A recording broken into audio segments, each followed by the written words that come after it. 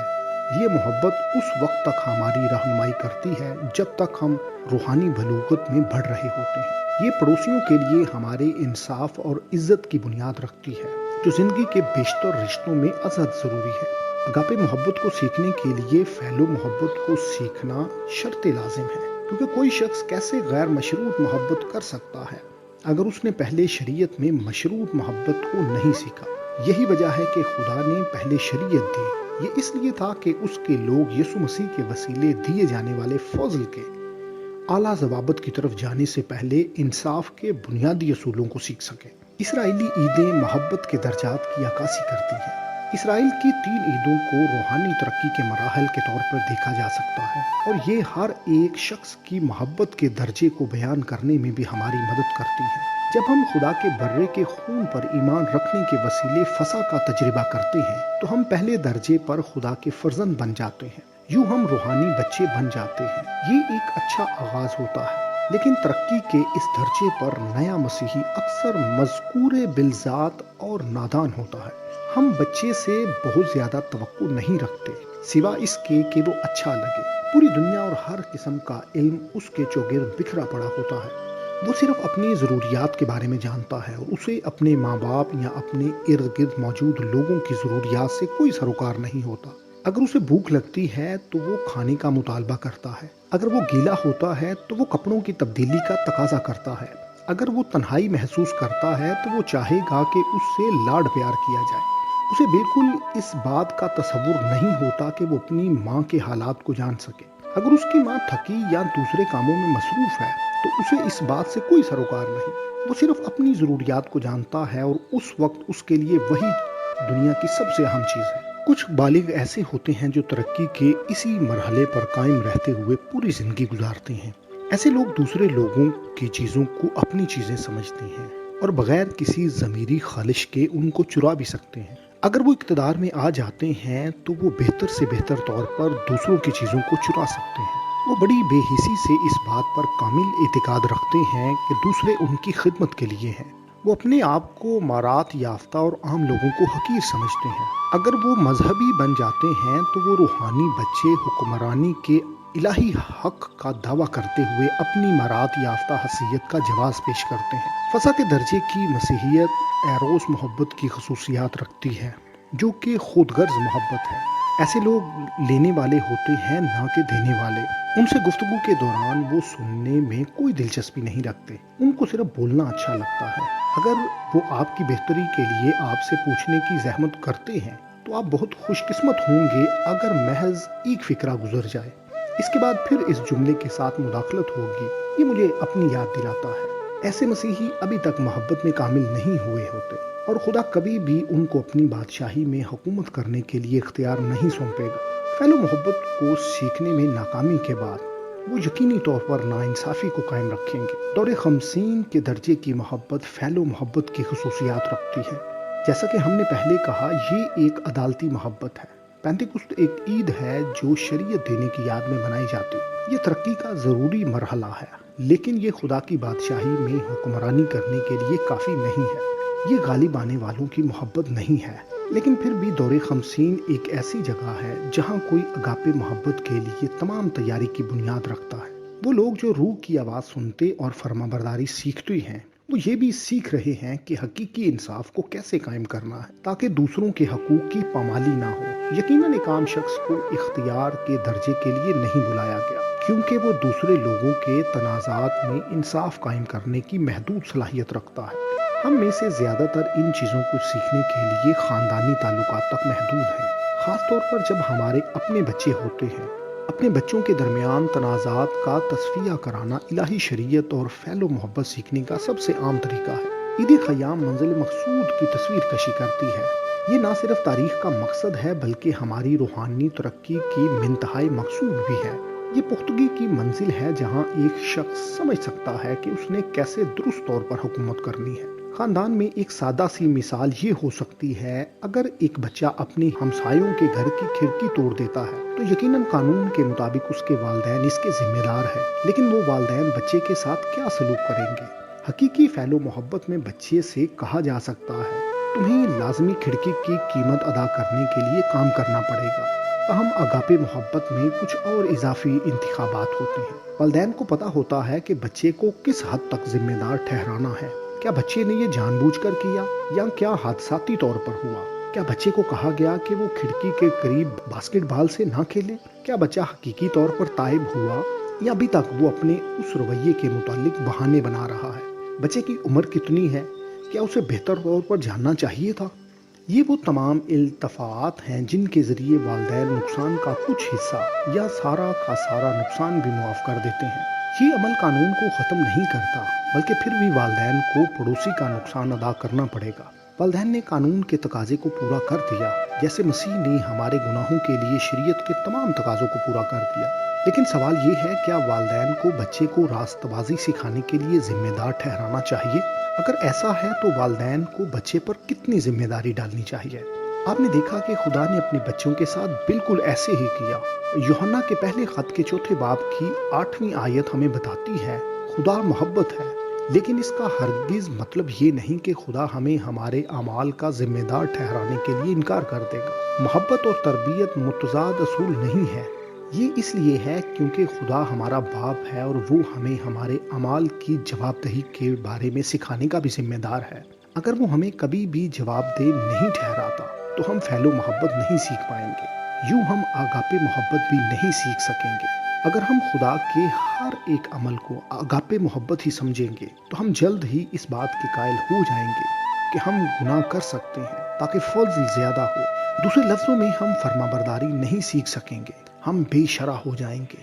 دوسری طرف اگر خدا اپنا فضل ہم پر ظاہر نہ کرتا تو ہمارے پاس آگاپے محبت کو سیکھنے کے لیے کوئی مثال نہ ہوتی۔ لہٰذا ان دونوں صورتوں میں توازن لازم ہونا چاہیے۔ اس بات کو جاننے کے لیے کہ کب فعل و محبت رکھنی ہے اور کب آگاپے محبت کرنی ہے، ایک پختہ روحانی فہم کی ضرورت ہوتی ہے، یہاں تک کہ خدا خود بھی اس توازن کو جانتا ہے۔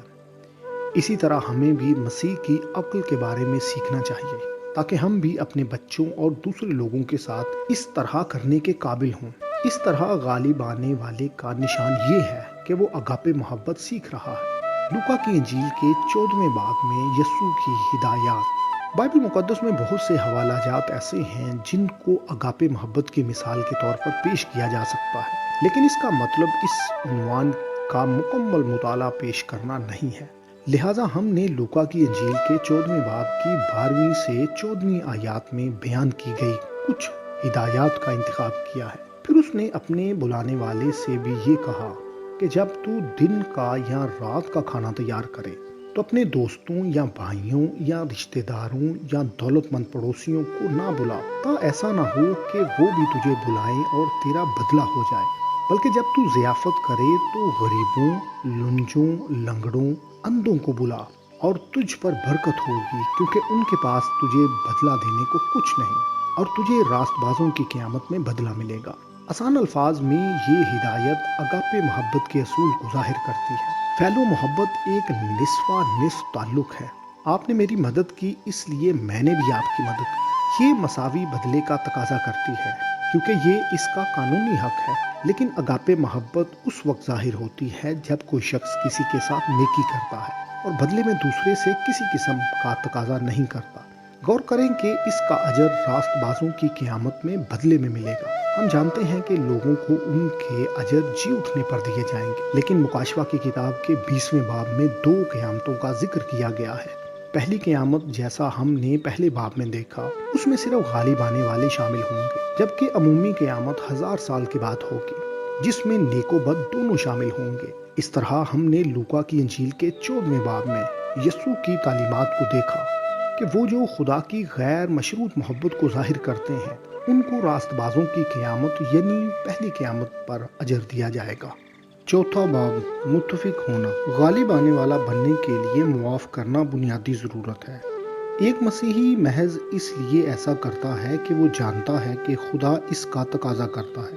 دوسرے لفظوں میں یہ ممکن ہو سکتا ہے کہ خدا سے متفق ہوئے بغیر بھی معاف کیا جا سکے، دوسروں کو مجبوری کے تحت بھی معاف کیا جا سکتا ہے۔ اسی طرح ایک شخص فرما بردار ہو سکتا ہے اور خدا کی مرضی سے متفق ہوئے بغیر اپنے آپ کو اس کے سپرد کر سکتا ہے۔ دو لوگ جو ایک دوسرے سے متفق نہیں اسی صورت میں اکٹھے چل سکتے ہیں اگر ان کے درمیان غیر مشروط محبت ہوگی۔ غیر مشروط محبت کا یہ مطلب نہیں کہ وہ ایک دوسرے کے ساتھ متفق ہے۔ لہٰذا پہلے تمام تقاضے جن کو ہم نے بیان کیا دراصل وہ ایسے تقاضے ہیں جن کو اس زمین پر رہتے ہوئے بطور خدا کے خادم ہمیں لازماً سیکھنا چاہیے۔ متفق ہونا دوستوں کی خوبی ہے۔ اتفاق کرنا ایک ایسا سبق نہیں جسے ہم فطرتاً سیکھ لیتے ہیں اور پھر اس کے مطابق چلنا شروع کر دیتے ہیں۔ پیدائش کی کتاب کے دوسرے باب کی 24ویں آیت میں لکھا ہے، اس واسطے مرد اپنے ماں باپ کو چھوڑے گا اور اپنی بیوی سے ملا رہے گا اور وہ ایک تن ہوں گے۔ بہت سے لوگوں کے خیال میں ایک تن ہونا خالصتاً ایک جسمانی اور جنسی اختلاط ہے۔ وہ لوگ جو اس کا گہرا ادراک رکھتے ہیں وہ اس بات کو سمجھتے ہیں کہ یہ ایک جان اور ایک ذہن ہونے کو بھی ظاہر کرتا ہے، لیکن کچھ باتیں اس سے بھی گہری ہیں۔ یہ ایک روح ہونا بھی ہے۔ تاہم ان تمام درجات پر جو بنیادی تصور پیش کیا گیا وہ اتحاد یا متفق ہونا ہے۔ اسی وجہ سے یسوع مسیح نے اپنے باپ یہوہ اور الشدائی کو چھوڑا اور اپنی دلہن سے ایک تن ہونے کے لیے زمین پر آیا۔ یہ ہرگز نہیں کہا جا سکتا کہ یہوہ اور الشدائی دو مختلف خدا ہیں جیسے کچھ لوگ خیال کر سکتے ہیں۔ اس پر بحث کرنا ہمارے عنوان کا حصہ نہیں، لیکن پیدائش کی کتاب کے دوسرے باب کی 24ویں آیت کو پورا کرتے ہوئے یسوع زمین پر آیا جہاں اس کی دلہن رہتی ہے تاکہ وہ اس کے ساتھ ایک تن ہو سکے۔ ازدواجی رشتے کی دو اقسام۔ ایک غالب آنے والا وہ ہے جو خدا کے ساتھ متفق ہے۔ متفق ہونا نئے عہد کی شادی میں سب سے اہم جزو ہے جس کی تصویر کشی سارہ میں کی گئی جو ایک آزاد عورت تھی۔ گلتیوں کے خط کے چوتھے باب کی 22ویں سے 31ویں آیات میں پولس رسول دو عہدوں کے بارے میں بات کرتا ہے جس کی تصویر کشی اس نے سارہ اور ہاجرہ میں کی، جن میں ایک آزاد اور دوسری غلام عورت تھی۔ بائبل کے زمانے میں دو طرح کی شادیاں ہوا کرتی تھی۔ اگر ایک شخص اپنی لونڈی سے شادی کرتا تو ان کے درمیان یہ رشتہ ایک مالک اور نوکر سے برتر ہوتا۔ ایسی بیوی کو کچھ حقوق حاصل ہوتے اور خاندانی فیصلے کرنے میں اس کو کسی قسم کا حق حاصل نہیں تھا۔ اس کا شوہر اسے یہ استحقاق دے سکتا تھا لیکن وہ ایسا کرنے کا پابند نہ تھا۔ یہ ہاجرہ کی شادی کا عہد ہے۔ یہ اس رشتے کو بھی ظاہر کرتا ہے جو خدا اور اسرائیل کے درمیان تھا جب کوہ سینا پر ان کا خدا کے ساتھ سمبند ہوا۔ یہ ایک پرانے عہد کی شادی تھی اور خروج کی کتاب کے 19ویں باب کی 8ویں آیت میں اسرائیل نے قسم کھائی کہ وہ خدا کے بطور شوہر فرما بردار رہیں گے۔ اسرائیل بطور قوم خدا کی خدمت گزار بیوی بن گیا۔ یہ ایک عارضی سمبند تھا لیکن یہ مکمل طور پر اس شادی کے رشتے کی مانند نہیں تھا جو خدا اپنے لوگوں سے چاہتا تھا۔ وہ اس سے بہتر تعلق کو چاہتا تھا، اس لیے اس نے یہ منصوبہ بنایا کہ وہ بالآخر اسرائیل کو طلاق دے دے گا اور ایک نیا عہد قائم کرے گا جو بہتر چیزوں پر مشتمل ہوگا۔ نئے عہد کی تصویر کشی سارہ میں کی گئی ہے جو ایک آزاد عورت تھی۔ نئے عہد کی شادی فرما برداری کے تصور پر مبنی نہیں بلکہ یہ متفق ہونے پر مبنی ہے۔ اسی وجہ سے نبی ہوشیہ کی کتاب کے دوسرے باب کی 16ویں آیت میں اسرائیل کے خدا کے ساتھ شادی کے نئے عہد کے بارے میں بات کرتا ہے۔ وہ کہتا ہے، تب وہ مجھے ایشی کہے گی اور پھر بالی نہ کہے گی۔ جب ایک شادی شدہ جوڑا آپس میں متفق ہو تو پھر فرما برداری کے بارے میں بات کرنے کی کیا ضرورت؟ یہ غیر مناسب ہوگا کیونکہ ایک بیوی کو اس کام کو کرنے کا حکم دینا مناسب نہیں جو وہ پہلے سے ہی کرنا چاہتی ہے۔ اختیار صرف اس وقت استعمال کیا جاتا ہے جب اتفاق کی کمی ہو اور صاحب اختیار اکثر دوسروں کو ان کی مرضی کے خلاف کچھ کرنے کا حکم دیتا ہے۔ اس وجہ سے خداوند کا کوئی ارادہ نہیں کہ وہ نہ غالب آنے والوں کا دلہا بنے۔ ایک غالب آنے والا وہ ہے جو خدا کے ساتھ متفق ہے۔ ایک غالب آنے والا اس کی مرضی کو جانتا ہے یا وہ اس وقت تک اسے جاننے کی کوشش کرتا ہے جب تک وہ اسے جان نہیں جاتا، اور جب وہ خدا کی مرضی کو جان جاتا ہے تو وہ اس کے ساتھ متفق ہو جاتا ہے یا وہ اس کے فہم کی تلاش کرنا جاری رکھتا ہے جب تک وہ اس کے ساتھ مکمل طور پر متفق نہیں ہو جاتا۔ سیکھنے اور روحانی ترقی کے دوران یقیناً غالب آنے والا فوراً ہی خدا کی مرضی کو نہیں جان سکتا، لیکن اس کے دوران وہ ایک اچھے نوکر کی طرح اس کی فرما برداری کرے گا۔ لیکن وہ محض خدا کی مرضی کو پورا کرنے سے مطمئن نہیں ہوتا، وہ خدا کی عقل کو جاننے کی کوشش کرتا ہے۔ جب تک کہ وہ مکمل طور پر اس سے متفق نہیں ہو جاتا۔ خدا سے متفق نہ ہونا کم عقلی ہے۔ اگر ہم کائنات کو اس طرح دیکھ سکتے جیسے خدا اسے دیکھتا ہے تو ہم ان تمام چیزوں کا ادراک حاصل کر لیتے کہ خدا جو کچھ کرتا ہے وہ کیوں کرتا ہے اور ہمیں اس سے کوئی اختلاف نہ ہوتا۔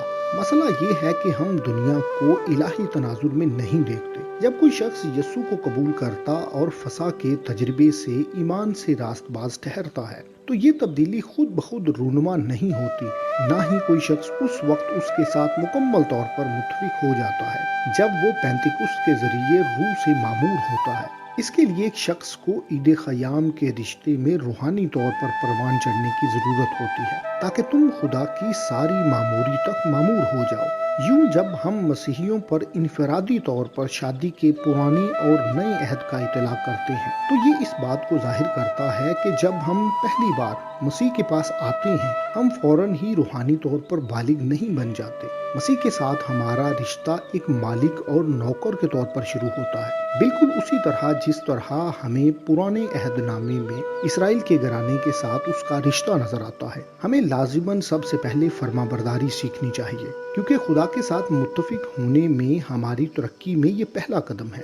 الہی شریعت کا کام ہمیں بنیادی اصول اور رہنمائی فراہم کرنا ہے جو تحریری صورت میں ہے اور سب لوگوں پر لاگو ہوتی ہے۔ پھر ہمیں روح کی رہنمائی میں چلنے کی تلقین کی جاتی ہے تاکہ ہم خدا کی عقل کو سمجھ سکیں اور ان تحریری اصولوں کو درست طریقے سے لاگو کرنا سیکھ جائیں، اور پھر ہدایت دی جاتی ہے کہ ہم روح القدس کی رہنمائی میں چلیں تاکہ ہم مسیح کی عقل کو سیکھ کر ان تحریری اصولوں کو بہتر طور پر لاگو کر سکیں۔ موسیٰ کے ماتحت اسرائیل کو تحریری شریعت دی گئی لیکن یہ اس کے متبادل نہ تھی جو دن کو بادل کے ستون اور رات کو آگ کے ستون میں ان کی رہنمائی کرتا تھا۔ یہ دونوں روح القدس کی رہنمائی کو ظاہر کرتے ہیں، نہ ہی روح القدس کی رہنمائی اس سے متصادم ہے جو خدا نے شریعت میں لکھا تھا۔ دونوں کا ماخذ ایک ہی ہے اور وہ ہمیشہ ایک دوسرے سے متفق ہیں۔ یوں ایک راست باز کی روحانی ترقی کا مقصد فرما برداری سے شروع ہوتا اور متفق ہونے پر ختم ہوتا ہے، اور اس طرح جب ہم آج بھی نئے عہد کے ماتحت ہونے کا دعویٰ کرتے ہیں تو یہ کہنا مناسب ہے کہ یہ ہمارا مقصد ہے بجائے اس کے کہ ہم یہ کہیں کہ ہم نے اسے حاصل کر لیا ہے۔ یہی وجہ ہے کہ یوحنا نے برے کی شادی کی ضیافت کے بارے میں بات کی، گویا یہ ابھی مستقبل میں ہے۔ پینتیکست کے دور کے ذریعے یہ شادی کی تیاری کا وقت ہے جس میں ہم اس وقت تک فرما برداری کرتے ہیں جب تک ہم اس سے متفق نہیں ہو جاتے۔ نئے عہد میں خدا کسی بھی ایسے شخص کو اپنی دلہن بنانے کا ارادہ نہیں رکھتا جب تک وہ اس سے متفق نہیں ہوتا۔ اس نے کوئی سینا پر ہاجرہ سے شادی کی لیکن وہ دوسری بار صرف سارا سے شادی کرے گا۔ یہی وجہ ہے کہ صرف غالب آنے والے ہی اس کے ساتھ حکومت کرنے کے لیے پہلی قیامت کے وارث ہوں گے۔ سارا کو نئے عہد کی شادی میں غیر معمولی اختیار حاصل ہے کیونکہ وہ صرف وہی کرتی ہے جو اس کا شوہر کرتا ہے۔ وہ اس اختیار کو اسی طرح استعمال کرتی جیسے اس کا شوہر کرتا کیونکہ وہ ایک تن ہو گئے ہیں۔ اسے آمین کہنا مکاشفہ کی کتاب کے 3 باب کی 14ویں آیت میں لکھا ہے، اور لودیکیا کی کلیسیا کے فرشتے کو یہ لکھ کہ جو آمین اور سچا اور برحق گواہ اور خدا کی خلقت کا مبدع ہے، وہ یہ فرماتا ہے کہ یہاں یسوع لودیکیا کے فرشتے سے بات کرتے ہوئے اپنے آپ کو آمین کہتا ہے۔ یہ عنوان یسایہ کی کتاب کے 65ویں باب کی 16ویں آیت سے لیا گیا ہے جہاں لکھا ہوا ہے، یہاں تک کہ جو کوئی روئے زمین پر اپنے لیے دعائے خیر کرے خدائے برحق کے نام سے کرے گا، اور جو کوئی زمین میں قسم کھائے خدائے برحق کے نام سے کھائے گا۔ حق کے لیے عبرانی لفظ آمیر یا ایمیت ہے، لیکن آمین کا مطلب برحق ہے۔ یہ الفاظ آپس میں نسبت رکھتے ہیں لیکن منوعاً ایک جیسے نہیں۔ اگر یسایہ خدائے برحق کی طرف اشارہ کرنا چاہتا تو وہ لفظ آمیت استعمال کر سکتا تھا، لیکن اس نے ایسا نہیں کیا۔ اس نے لفظ آمین کا استعمال کیا۔ اس لفظ کو استعمال کرتے ہوئے اس نے اسے خدا کے نام سے بدل دیا، جیسا کہ مکاشفہ کی کتاب کے 3 باب کی 14ویں آیت میں دکھایا گیا ہے۔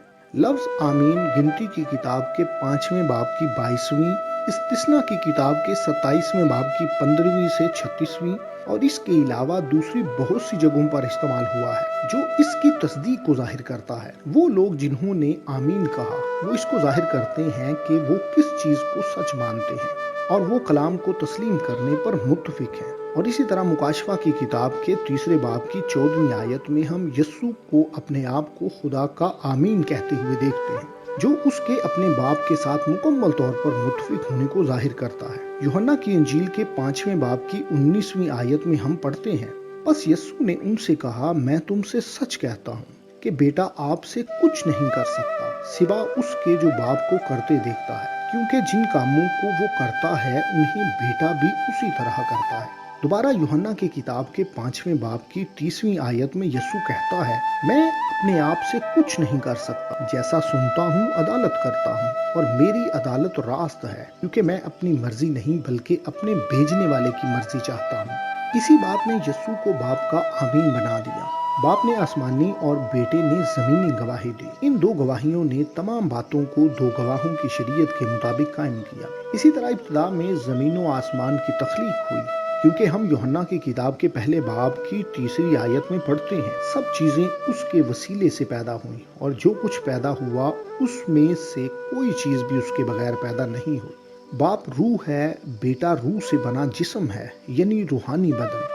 یہ دونوں مل کر ہم آہنگی اور ربط سے کام کرتے اور تمام چیزوں کو قائم کرتے ہیں۔ آسمان اور زمین 2 گواہ تھے جو کائنات کو تخلیق کرنے کے لیے درکار تھے۔ یہی وجہ ہے کہ نبی خدا کے آمین کے بارے میں ہمیں بتانے کے بعد اگلی آیات میں کہتا ہے، کیونکہ دیکھو میں نئے آسمان اور نئی زمین کو پیدا کرتا ہوں، اور پہلی چیزوں کا پھر ذکر نہ ہوگا اور وہ خیال میں نہ آئیں گی، بلکہ تم میری اس نئی خلقت سے ابدی خوشی اور شادمانی کرو، کیونکہ دیکھو میں یروشلم کو خوشی اور اس کے لوگوں کو خرمی بناؤں گا، اور میں یروشلم سے خوش اور اپنے لوگوں سے مسرور رہوں گا، اور اس میں رونے کی صدا اور نالے کی آواز پھر کبھی سنائی نہ دے گی۔ یہ حقیقت ہے کہ جب ہم مکاشفہ کی کتاب کے 21ویں باب کی پہلی 5 آیات کا مطالعہ کرتے ہیں تو ہم اس بات کو جان جاتے ہیں کہ یسایہ نئے یروشلم کی بات کر رہا ہے، نہ کہ پرانے یروشلم کی۔ نئے یروشلم میں خدا تمام آنسوؤں کو پوچھ دے گا، جیسا کہ یسایہ نے بیان کیا ہے، اور 5ویں آیت کا اختتام ان الفاظ سے ہوتا ہے، اور جو تخت پر بیٹھا ہوا تھا اس نے کہا، دیکھ میں سب چیزوں کو نیا بنا دیتا ہوں۔ پھر اس نے کہا، لکھ لے، کیونکہ یہ باتیں سچ اور برحق ہیں۔ اگر وہ آسمان، زمین اور یروشلم نہیں تو پھر وہ کیا نیا بنا رہا ہے؟ اسی طرح ہم مکاشفہ کی کتاب کے 3 باب کی 14ویں آیت پر واپس جائیں تو ہم پڑھتے ہیں، جو آمین اور سچا اور برحق اور خدا کی خلقت کا مبدأ ہے۔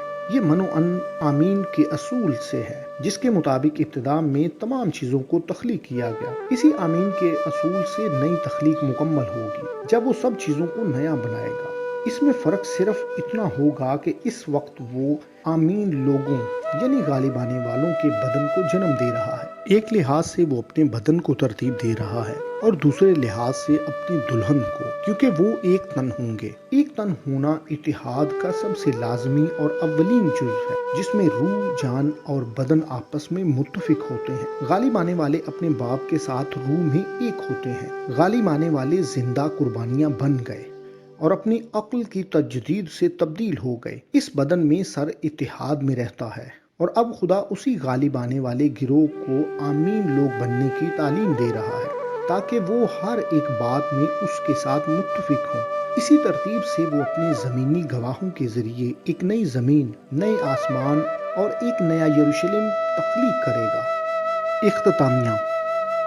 ایک غالب آنے والا ہونا واقعی مشکل نہیں ہے۔ اس کے اصول بہت سادہ ہیں، اور یہ کسی نہ کسی طور پر گرجا گھروں بلکہ ہر جگہ سکھائے جاتے ہیں۔ کس نے اس بارے میں نہیں سنا کہ معاف کرنا راست بازی ہے؟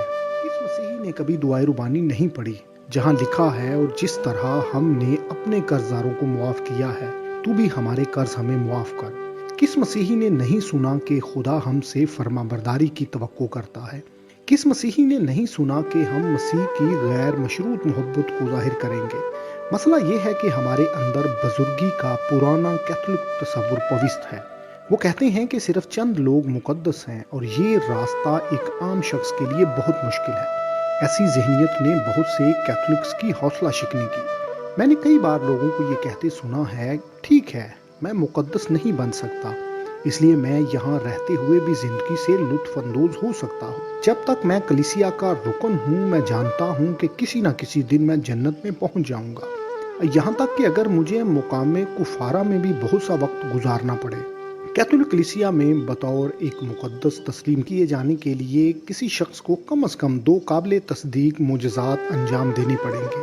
یہ یوحنا بپتسمہ دینے والے کو نااہل قرار دیا جانا ہو سکتا ہے، جس نے کوئی معجزہ نہیں کیا۔ اس عظیم ترین نبی نے کوئی معجزہ نہیں کیا۔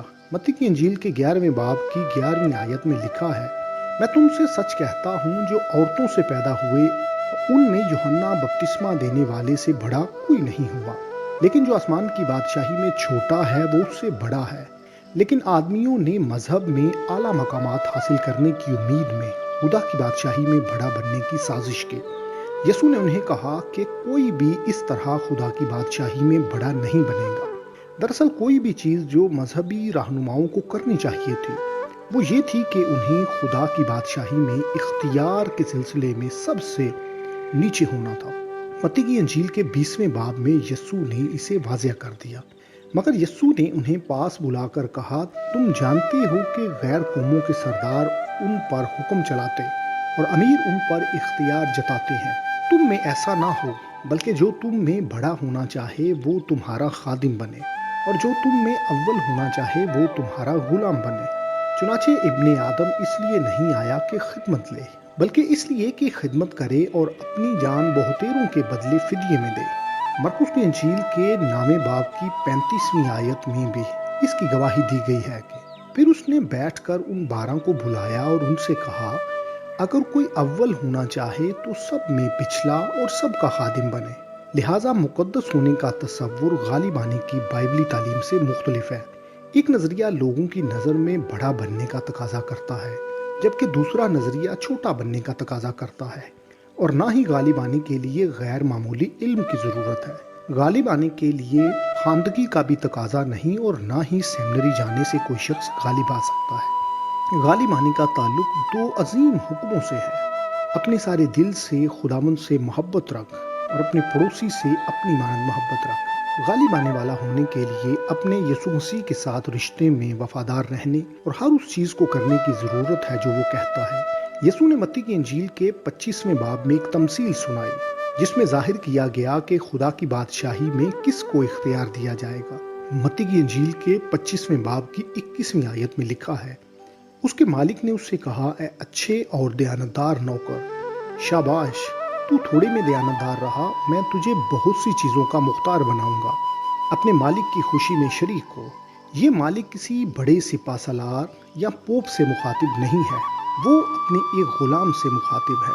مالک بڑی فتوحات کی تلاش نہیں کر رہا، وہ صرف زندگی کی چھوٹی چھوٹی چیزوں میں وفاداری کی تلاش میں ہے، اور یہی غالب آنا ہے۔